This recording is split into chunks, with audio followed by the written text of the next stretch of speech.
large English demographic here. People from Britain, really large demographic, making up almost 40% of our audience here. And Retro being from England, I noticed an event us space nerds love called CitizenCon. The fans seem muted, almost zombie-like, catatonic, if you will. I mentioned this while watching it. Retro, a native Englander, mentioned, yeah, it's pretty bad here. I'm not aware of just how bad it is over there. And I'm like, I wanted to delve into it. I don't know if I'm just a glutton for punishment. I don't really know how bad it is over there. But Retro found us a video, and we're not going to watch all this because it's like an hour and some odd long. We'll just kind of skip around here. I don't think I can watch an hour and a half of depression. Sorry. But this video is entitled, Britain is a Dump.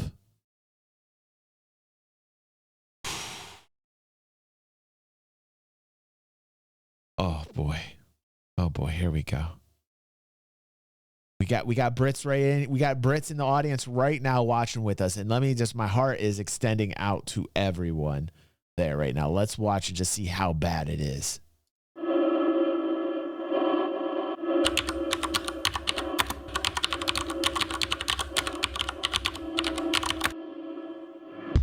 Have you noticed how empty everywhere is these days?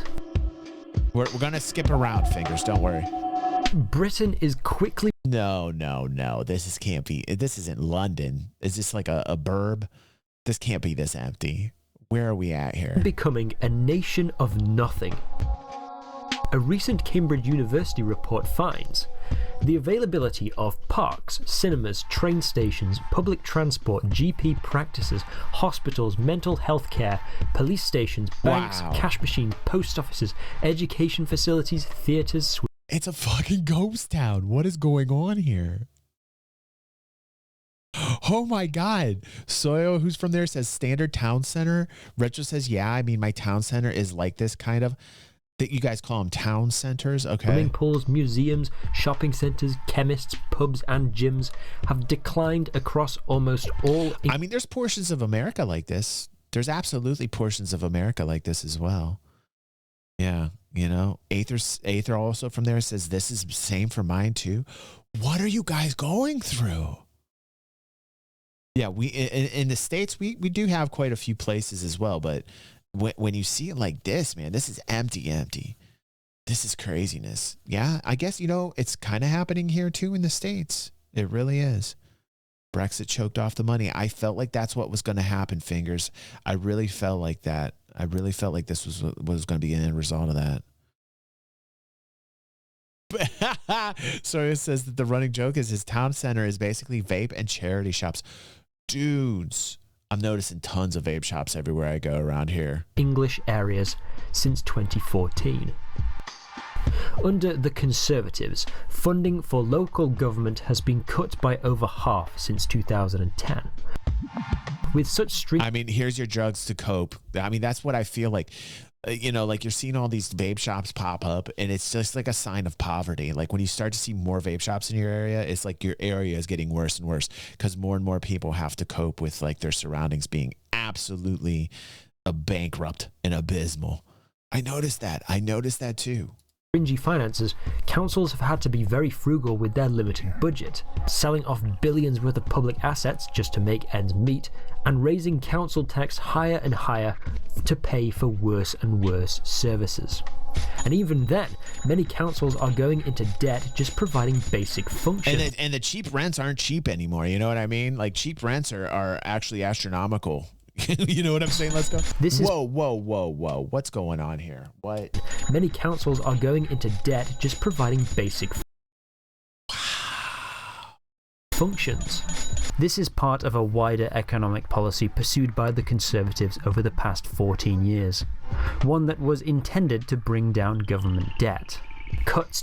Did that say public debt rises above the actual GDP of the UK One that was economy? intended to bring down government debt. Cuts to education to the tune of £10 that's happening in the billion, States. taking 14% from the most deprived schools. £5,000 less per pupil. Youth services down by a third. Environment down 20%. Housing down by a half, and infrastructure down 55%. Road repairs down 40%. I think you're right, Coop. 600 million slashed from yearly cultural spending. That probably doesn't sound like much, but 10 years down the line, the last 5 UK Christmas #1s have been a series of novelty songs about sausage rolls. Oh my God. In this frenzy of balancing budgets, the Tories seemingly forgot that there were people on the other side of those spreadsheets. Right. And soon society began to quite literally collapse in on itself. I mean, have you guys seen like portions of Philadelphia lately or San Francisco, man? Holy shit, it's bad. This is what happens. We had this global kind of trade thing going on, and now it's becoming more fractioned. You know, like the lines are being drawn. People are becoming more tribal, more oligarchical kind of vibes going on in the world.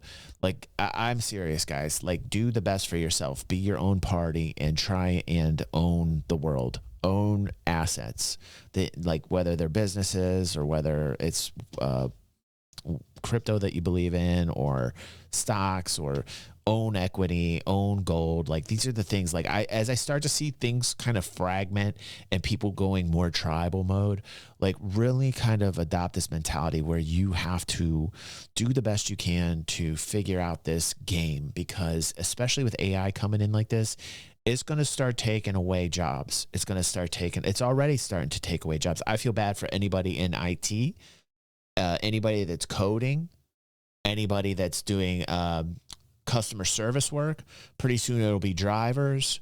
Pretty soon it'll be manufacturers, the manufacturer plants that have humans left, because most of them don't. Do you know that Amazon employs more robots than actual human beings right now? So try and find a way to bring in a revenue that you feel is going to be a steady form of revenue. One of the reasons I actually got into this because I have a passion for just being out here and being with you, and I love it. But also, like, the benefit to this as well is that I feel like this is stable. Yes, you're going to have AI come into this as well, and you're going to have these AI people, and eventually you won't able to figure out AI from real. That is going to happen. However, I know that I'm a hell of a lot funnier than any AI out there. I am the banana fountain, and I am impervious to AI attacks. Banana fountain.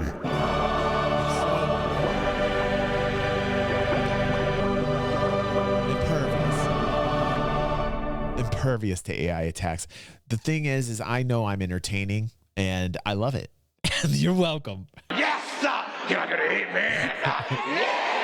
So I feel like there is some stability for me. But, you know, if you would have asked me 10 years ago that I thought this was any type of like a steady work, I would just be like, nah, man, it's just me on the internet.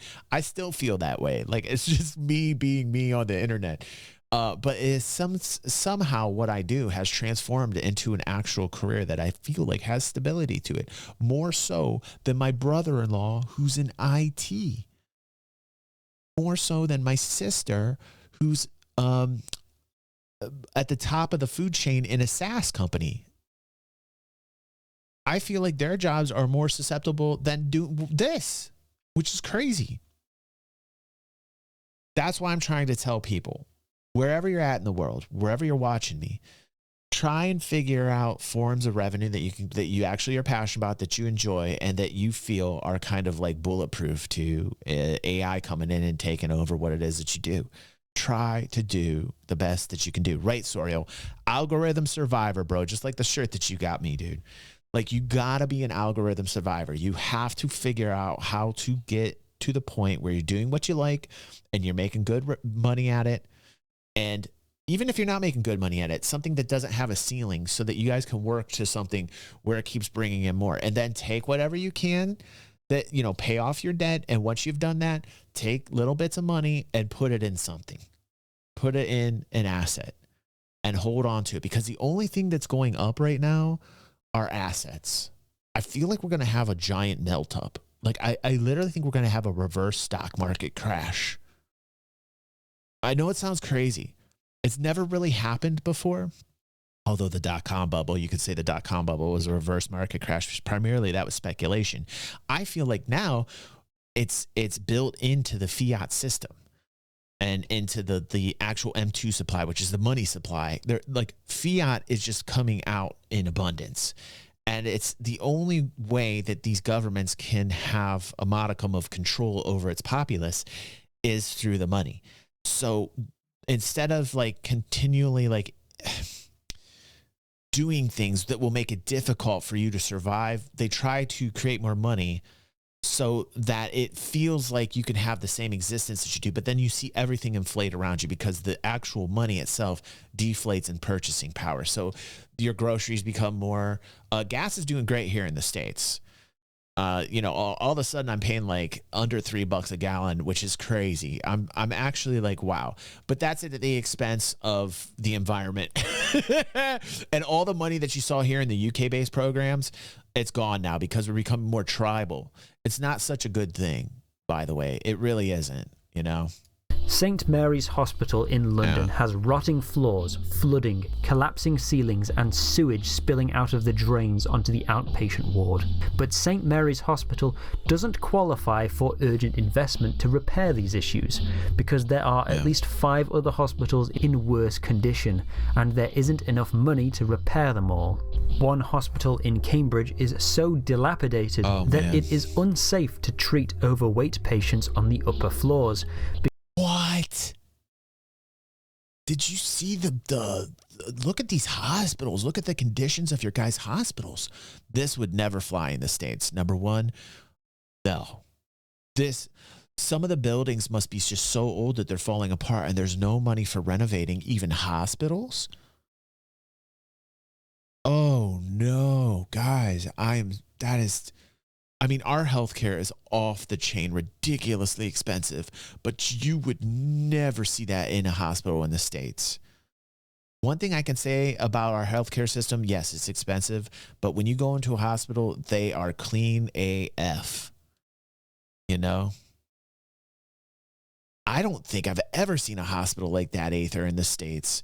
And if I did, I would definitely not go there. I've been to quite a few, actually. I've had a lot of people die on me. And I've been to St. James in Columbus. I've been to Cleveland Clinic, which is number 2 rated hospital in the country. We've got a couple places around here called university hospitals, which are really nice. All these different hospitals that I'm going to are very, very clean, man. Maddie, where do you live? Maddie says, we have hospitals that have shut down in entire regions. Wow, really? Yeah, maybe Ohio is like exceptionally good with healthcare then. Kansas. Okay, yeah, maybe in the burbs, maybe like certain burbs like out there in the sticks, maybe, Maddie. Are you in the city though? Are you around like Topeka, or are you around like a major city, or are you like more? Yeah, it's like population densities. Yeah, that's so true. Like hospitals tend to be better in the larger city areas. Yeah. Soriel says, in fairness, most of our hospitals are in reasonable condition, but hugely understaffed and definitely getting run down as cuts increase. Okay, good, Soriel. So this might be like a bit of an exaggeration that we're watching here. Retro says, I'm pretty sure it was better than this, but the government basically screwed them. Charity Hospital in New Orleans, 1 million square feet, been closed since Katrina, says let's go. Yeah, dude, down in Louisiana, man. Yeah, I feel you, bro. I got a lot of friends down your way. Let's go. And yeah, you're right. You are right, dude. Maddie says, I am, but a lot of rural hospitals closed because our state didn't take Obamacare. Interesting, Maddie. Interesting. MLK Hospital in LA several years ago. Martin Luther King Hospital in LA several years ago was shut down for poor patient care. Yeah, I remember that, Mad Style. Yeah, I'm from LA area. I was born out in Cedars-Sinai. I don't think you'd ever see Cedars-Sinai in this condition, though. You know what I'm saying, Mad Style? Retro says, but yeah, the hospital near me isn't that bad. It's pretty decent. Okay, so this might be a bit of an exaggeration here, but like, wow, that was some pretty shitty. Obese patients treated on a hospital ground floor because of fears of crumbling concrete collapse. Like what? Yeah, I've heard that too. Maddie says, I know so many people trying to ration diabetes meds because everybody's on those Ozempic now, losing weight, using it as a weight loss drug. Right. People with diabetes need those meds, man. Oh my God, Maddie, because the you're so structure right. could give way at any moment. There are schools that are only avoiding bankruptcy because every time the ceiling collapses, they get an apology payment from the company that was contracted to build the school. What? So I would just go around on the top floors of every like hospital or building where I could get these payments and just fall through. And if you want to get paid easy, there you go. That's your plan. You might get hurt, but you know, just wear something thick and just fall through the floor and then get your payments and you're paid. I'm just helping you guys out over there. Just I can't say that, Pepe. That's not a good thing to say. I'm just trying to help them get paid. No, I could be liable for somebody getting hurt. Okay, don't listen to me. Pepe's right. Some areas were exempt from budget cuts, like benefit payments, for example. So the goal became to get as many people off benefits as possible. And some of the ways they tried to do this are downright cruel. People on housing benefits who have a spare bedroom in their house could be forced to pay a penalty. This would encourage them to move to a smaller house, thus reducing the overall amount of benefits that need to be paid. But some people need a spare bedroom in their house to store medical equipment, because 2/3 of the penalty payers were disabled. This was a tax on low-income disabled people, and hundreds of thousands fell into poverty as a result. That's insanity. How much did this policy save? After 2 years, 300. That is ridiculous. It probably costs more a day than what they do. So they're putting people who are disabled at risk, literally killing them with this policy for a $390 million savings in 2 years. That, I guarantee you, it's probably like maybe a week or 2 weeks worth of, you know, the amount that, oh my God. 190 million. Not even 1 day of health service. I was right. Yes, I was right. It's 1 day. I was right. Funding. Estimates for the number of people killed by strict welfare policies run into the tens of thousands. The Conservatives have created one of the most frugal governments in the developed world and contributed to the longest and deepest period of wage losses since the Napoleonic Wars. What? The last 14 years of Conservative government have been worse for your finances than the Great Depression. In a modern society,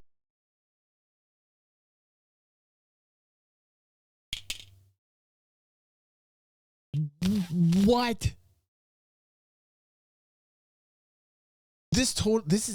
Dude, Retro. This is exactly why I was saying, like, when we were watching Citizen Con and I was talking about the English people, and I was like, oh my gosh, like, I feel like something's going on. This is it, dude. This is it.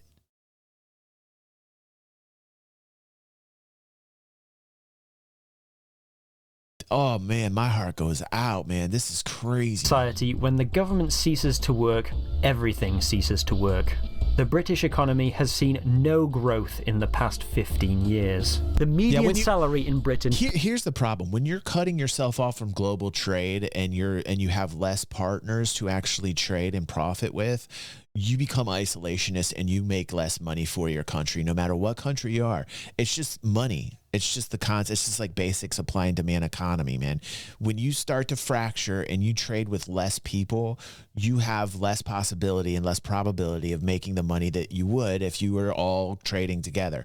So like this kind of thing where like everything's fracturing up here is going to be a real fuck fest for a lot of countries. Like, and who hurts at the end of the day from all this? We do. The individuals do. And that's why I'm trying to tell you guys. Own the world. 3 words. Own the world. Okay? Do the best that you can to pay off your debt and then own things. Because the only things that will appreciate in value are the things that you can own, tangible assets, not money. Money deflates. Fiat paper deflates. Hasn't changed in over 15 years. This proves it. If we had maintained the pace of wage growth we had before 2008, we would have, on average, about 11,000 more pounds in disposable income each. The average family in Poland and Slovenia is set to be better off than the average British family by the end of the decade. People who live in the former East Germany, who spent 44 years under a communist dictatorship, are now richer than the UK average. Wow. It wasn't always like this. Cast your mind back to 2007. I was in year 3 and spending all my allowance on Club Penguin. Things were far from perfect, but materially, we were all better off. Huge strides had been made in reducing child poverty. Crime had been on a downward trend since 1995, and the health service was in such good shape that people complained the waiting list to see a doctor was too short. If I ring up and ask, say, on the Monday for an appointment on the Wednesday, no, you'll have to ring back Wednesday morning. That's right. Well, but surely they're not saying to you that you have to have it quicker than you wanted. Yes. Well, per capita, Britain was one of these rich motherfuckers. That was in 2005, man. These have always been problems, man. The rich get serviced right away while the poor have to wait around. You know, I haven't been feeling good lately, and I try to schedule a doctor's appointment to get checked out. They can't get me until the day after Christmas, man. I got to wait 1 month. Wait 1 month to get into the doctors to get checked out, man. It's crazy. And I told the woman who is in scheduling, I said, okay, well, if I start to hurt even more, then I'm just going to go into the emergency room. And she's like, well, you really should go see your primary care physician. I go, oh, that's why I'm calling you, to see my primary care physician. And you're telling me I got to wait a month. So what are we saying here? Can you get me in quicker? No? Okay, great. Then I'll go into an ER if I start to feel worse. Like, that is the craziest, man. Oh, I know all about Margaret Thatcher. One of the richest countries in the world, beaten only by a few tax havens and oil states. The average British person was richer than the average in the USA, France, Japan, Australia, and Canada, but in 14 short years, we threw all of that away. Wow. The British economy has even performed worse than Russia, a nation crippled by sanctions, a costly war on its own doorstep, and where 1 in 5 people are alcoholics. I cannot stress how utterly over it is for the UK. 1 in 3 children are in poverty. In places like Newcastle, it's as high as 41%. 1 in 20 children can't even afford to sleep on a mattress. 800,000 people went to hospital for malnutrition last year, up 300% since 2013.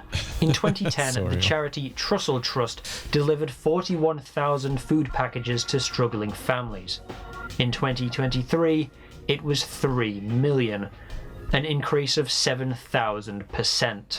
Regulations also, like the amount of regulations going on in Britain are ridiculous. Same thing in America, man. There's so much bureaucracy. Do you know in the States there's over 400 departments of government, which essentially means that there have been created 2 government departments every year since the foundation of America? Like, who would even know all 400 departments? What government officials actually would know all 400 departments? Like, why do we have so much bureaucracy? It's crazy. Like, of course, you need the FDA and other agencies. There's agencies out there that you absolutely need. But 400, I just have a tough time seeing where this new Department of Government Efficiency, this DOGE, where Vivek and Elon are getting into this, where they're going to cut from, because most of the spending in the States is on the military industrial complex, and they're not really going to cut that with the way that the world is. And then you've got your Medicare benefits, and then you've got your Social Security, and that, I believe, makes up nearly 80% of government spending. So you might have like a 20% or less amount that you can cut, but like, in terms of the amount of government that's working right now, I actually looked up the statistic because I remember long ago we watched a highlight and I was way wrong on the amount of government jobs here. But it doesn't make up nearly as much as I would think that Elon and Vivek are hoping that it does. And they're smart gentlemen. So I'm kind of wondering where, in fact, they're going to cut. or how they're going to cut. I know that having 400 departments of government in the States is ridiculous. It's too much red tape. Nothing can get done. Nothing can get done. And that's really the problem. And especially in the States, that's something that needs to be looked at. Enemies of Britain, you should be doing victory laps, host a party, invite all of your friends. When the Conservatives arrived in office in 2010, the Treasury under Labour had been running a deficit of £150 billion a year trying to weather the 2008 global financial crisis. If another big crisis were to happen, like a public health emergency or a major conflict, Britain wouldn't have the money to deal with it. So austerity measures were, as David Cameron called it, fixing the roof while the sun was shining. It has now been... God damn, Koob says, Ramaswamy says he can cut a budget in half by just saying if your social security number is even on the last digit, you no longer qualify. I don't know what that means. I don't think that they'll do that, Koob. Is there a significance to having an even number on the last digit of your social security? I'm not quite sure if there's some significance to that. I'm not quite sure what that means, but I don't think they could do that unless... I mean, what's the relevance there? Give me some context for that, Koob. DY says the U.S. is already having to screw around with export approvals to Taiwan in order to support Ukraine. Yeah, DY. Aether says, questions for you guys is what are the military spending on? Can you cut the military spending and actually get a better military? I think yes. That won't happen, though. And yeah, those are really good questions, Aether. And I would say like the problem being that a lot of these companies like Raytheon and these defense companies that build large, Raytheon deals in missiles, but Northrop Grumman and others that build like aircraft, right? There's these delays on contracts that are some almost a decade old. And we're talking billions of dollars on craft that are not really effective anymore. Do you understand what I'm saying, Aether? Because warfare is going to change, and it's going to be like drone warfare, and pretty soon it will be like drones against drones and bots against bots. We've already seen the footage of what's going on in Ukraine. We already know that it's much more successful to have like a drone attacking a tank than having a tank, and it's cheaper. And with AI coming on the scene and seeing Palantir and how they're going to affect the battlefield, I think that you will see a lot of cuts going forward on these big defense contractors that are making tanks and warships, and I think you'll see kind of a cut on that and a much more cost-effective spending on drones that just go bing bang boom and you're done. So yes, they can cut that, but like on the current contracts, they're just not going to cut them unless that's something that, Doge comes in on and says, hey, peace out, Northrop Grumman. Peace out. You guys are, we don't want this plane anymore. We don't want these ships anymore. You know what I'm saying? So it should be interesting. Hopefully that helped for that, Aether. That's my opinion anyway. Tookie says, I moved from Canada to the US. Things are much smoother here from my experience, but it's still government at its core. I hear Canada's having a hard time. I hear it's getting hard up in Canada. Interesting. Finger says coin flip denial. Aether says, I think Koob is just saying they're going to cut at random. Coop says, no, it just demonstrates that he's an idiot when it comes to cutting budgets. I don't know what his listen, I've heard Vivek talk, and he sounds pretty fucking bright to me. Like I've watched a lot of podcasts with Vivek. I don't agree with some of the things that he says or some of his opinions, but he does sound like a very intelligent dude. I couldn't imagine him just randomly like cutting shit. Especially I couldn't imagine Elon doing that as well. Like Elon has such a surplus of cash with Tesla.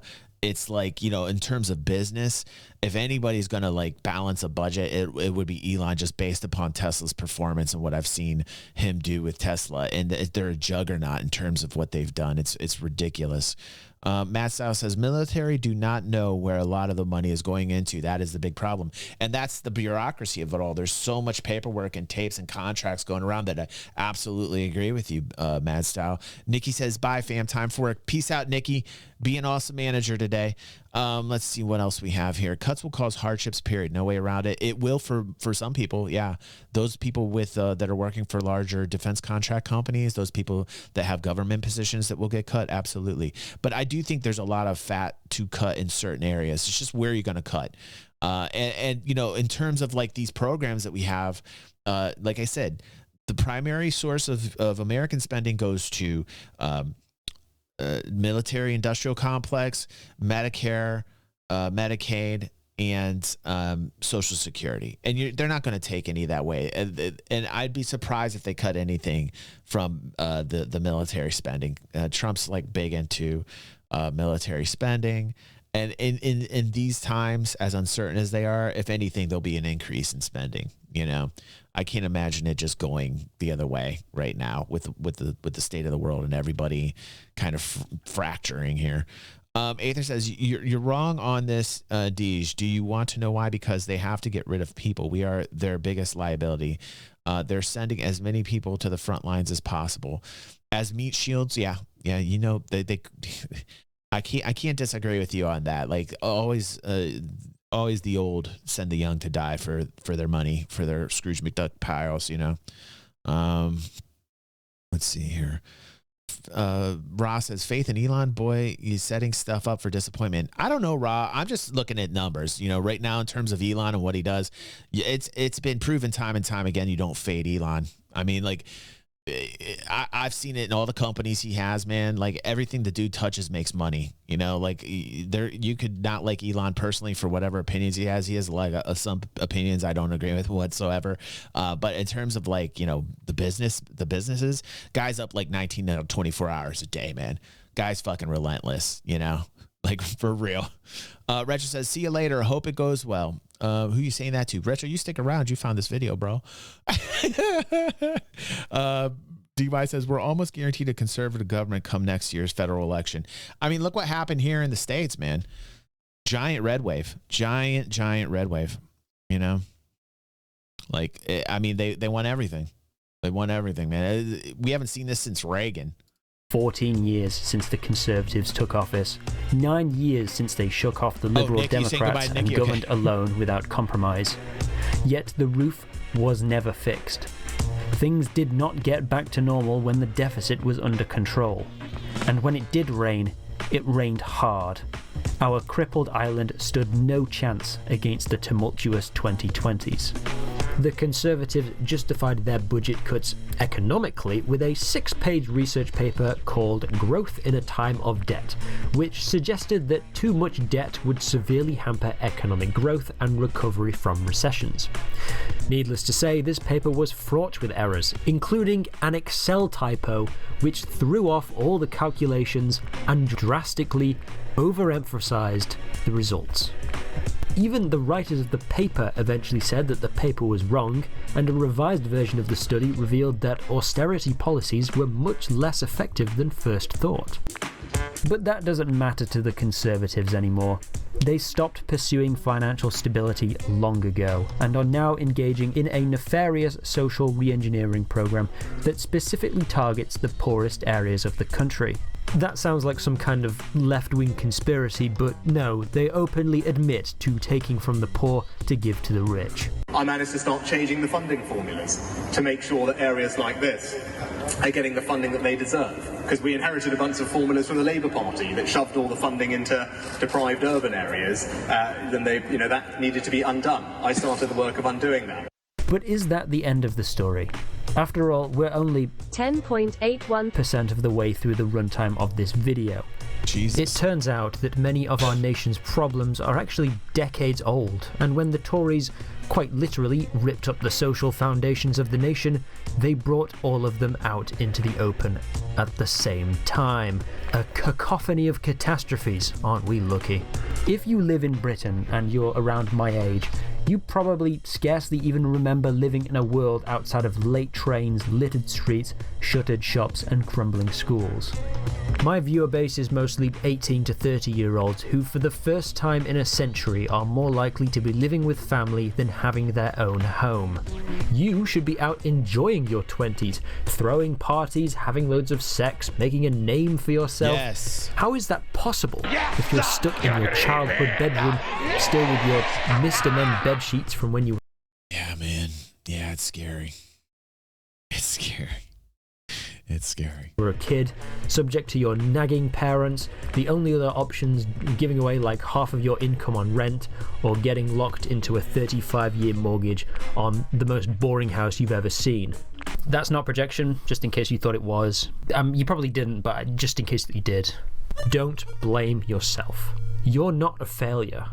Look around. We're all in the same boat. Nothing is new. Everything is at least 40 years old.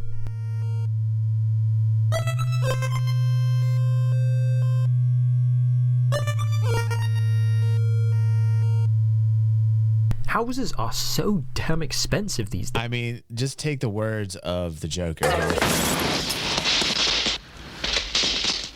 Just take the words of the Joker. Batman. Batman.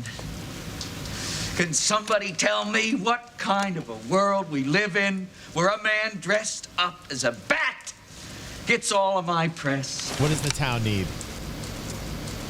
This town needs an enema. Yes. Yes, exactly. This town needs an enema.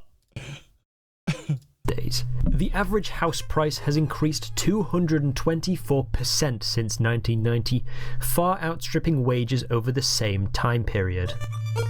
The problem is we're being haunted. Haunted by an unholy Frankenstein ghost of socialist Thatcherism.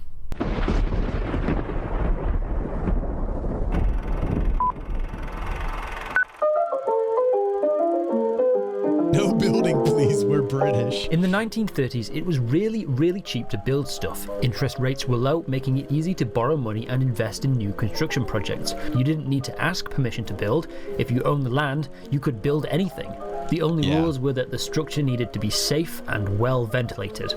Building was booming. In 1935 alone, Yeah, and the amount of bureaucracy and red tape, it's difficult. It's difficult, man. 70,000 homes were built So in you London, hold on to and these nearly buildings that are 300,000 dilapidated, across you know. the whole They're UK, falling in giving on rise themselves. to the classic suburbs still around today.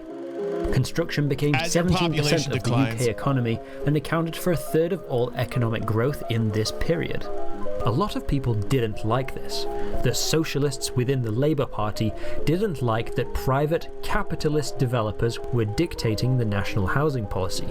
So when Labour ascended to power after the Second World War, they introduced this, the Town and Country Planning Act of 1947. From now on, you must ask for government permission to build anything, so that any and all construction would be in the interests of the public, not profits.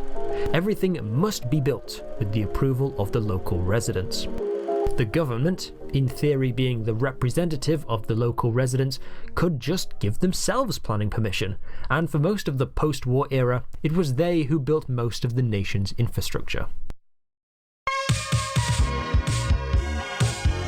Then, when the Thatcher government took power in 1979, they slashed the budget of national and local construction projects, believing that the private market would simply pick up the slack. What they seemingly forgot to do was repeal the law preventing the private market from building anything. And what does a policy such as that look like several decades later? Under a plan drawn up by the Poplar Housing Association, 330 homes in Tower Hamlets would be demolished and replaced by 1,600 modern homes, with 600 being designated as low-income housing. There was also added space for retail and transport right next to Canary Wharf, where all the high-paying jobs are. That sounds like in the public interest to me, and the public agreed. The council said yes, the planning board said yes, even the residents said yes in a referendum that was 90% in favour with a 90% turnout. The people but living London there. City Council rejected it because some people, quantity unknown, said that the buildings would be too high. And so the story... It's like that Viva La Dirt League Logic video that we watched, that survival logic video where the neighbors next door built a fucking... built a skyscraper and they blew it up with a rocket. Oh my God. They didn't want it because it ruined the aesthetics. The rich people did not want it there because it ruined the aesthetics. Like, what the F? Story goes, year upon year, up and down the country. Private developer wants to build, a small minority of local residents get up in arms about it, and the local council, not 90% of people voted in favor for this and got rejected. 90% of the people in the area voted yes. and it got rejected. What twisted reality is this? Wanting to lose any voters denies the planning permission, and the nation continues to stagnate. To rot. Just look at how old our buildings are compared to the rest of Europe. Hold on. I'm getting out of the way here so you can check this out. Wow. England is completely green. All of England with little bits of orange spots. Ireland's beating you guys. Ireland has modern homes. Look what is going on over there. What are you doing? Look, everything's from 1946 to 1970, for God's sake. I'm going to Ireland, man. I'm going to Ireland. The majority of people live in houses built before 1970. Wow. Last year, the estate agents Foxtons had nearly 100,000 applicants, competing for over just 2,000 available properties. The waiting list for a council house in Brent is 14 years, with 20,000 people on the list.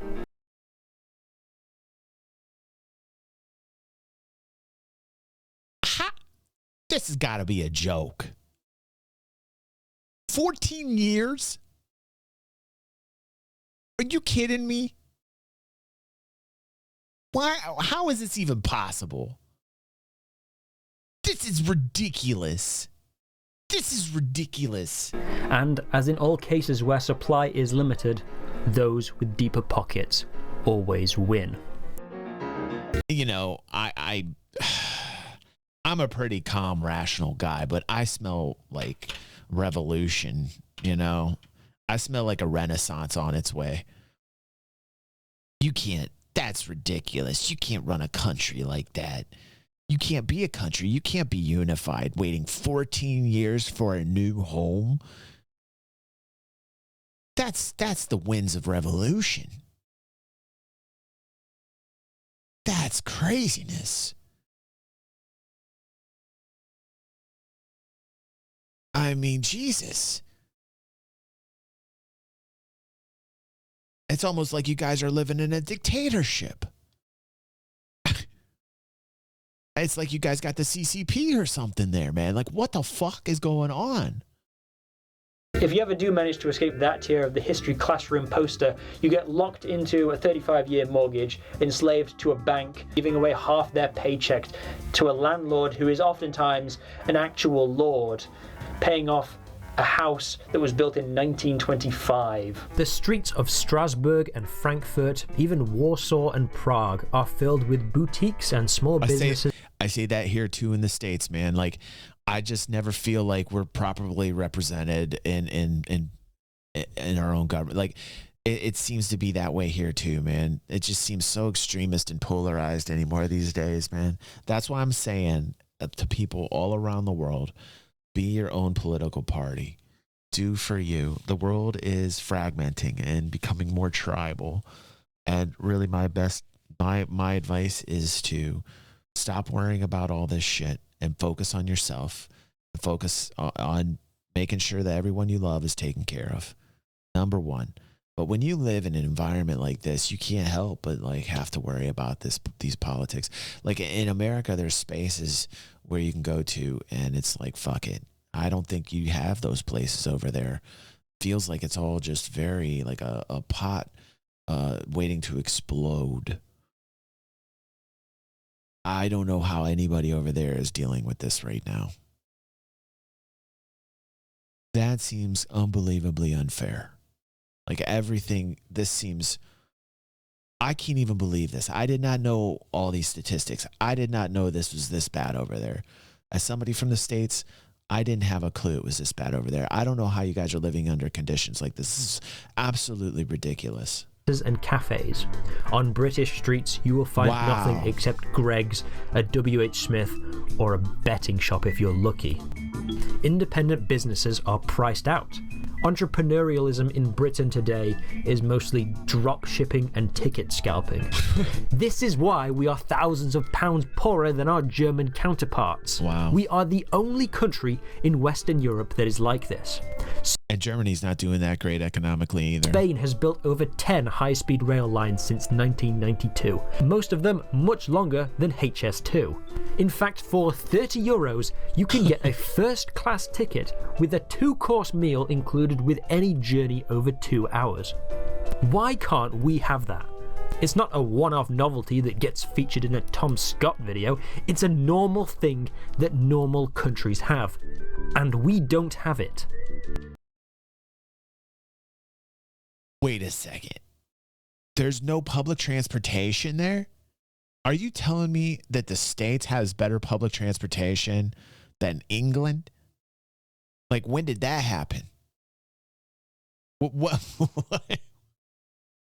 Britain's cities are more poorly served by public transport than those of any other wealthy Western country, including the car-centric suburban hell of the United States.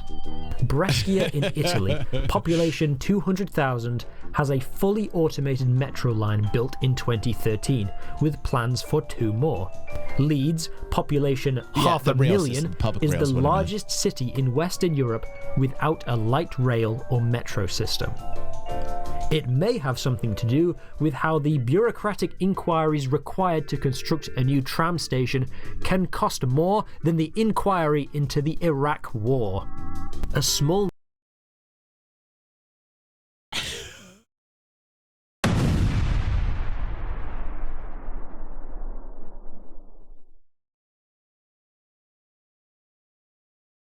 What?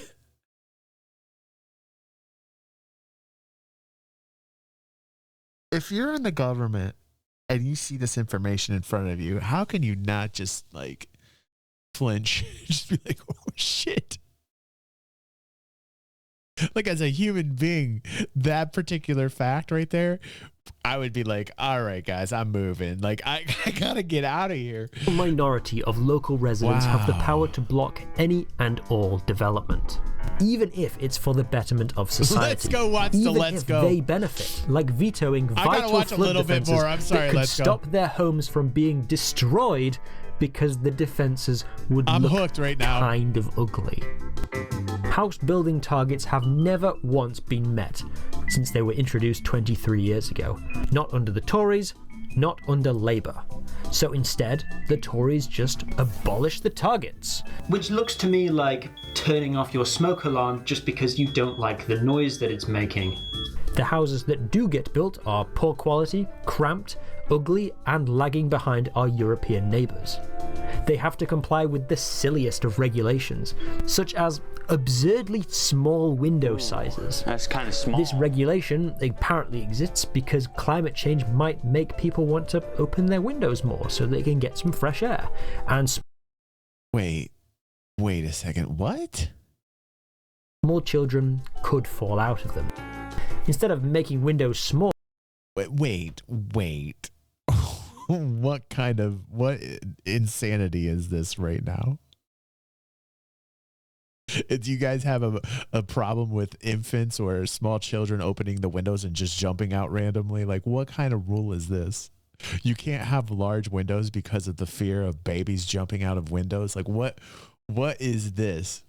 You use like Nextorials like next. Now we're getting people from England. They're like, dude, I live here. I don't need to keep seeing this bullshit. These are the crazy rules. This is why America was formed, by the way. Let me just remind, a history lesson on the formation of America and why people left England were because of rules like this. Like, America was formed because there were some rebels in England that said, fuck this, I'm tired, I can't have big windows, I'm tired that I can't have big windows, I'm going to another country, fuck this shit. And thus America was born. Yes, sir! You're gonna eat me! Yes! True story. Like, yeah, now even Aether's pissed off, man. He lives there, he's like... I am so sorry. It is really not funny, but there's some dark humor here. And my heart goes out to everybody over in England. It really does. It is just such a shitty way to have to live. And I don't know. I wish I could make it better. I wish I could do something to make it better, but that's just absolute shit. And I'm so sorry. Retro, Oh my God. Thank you for enlightening me. Thank you for enlightening me, Retro. It's just, I didn't realize it was like this. It's insanity. It's insane.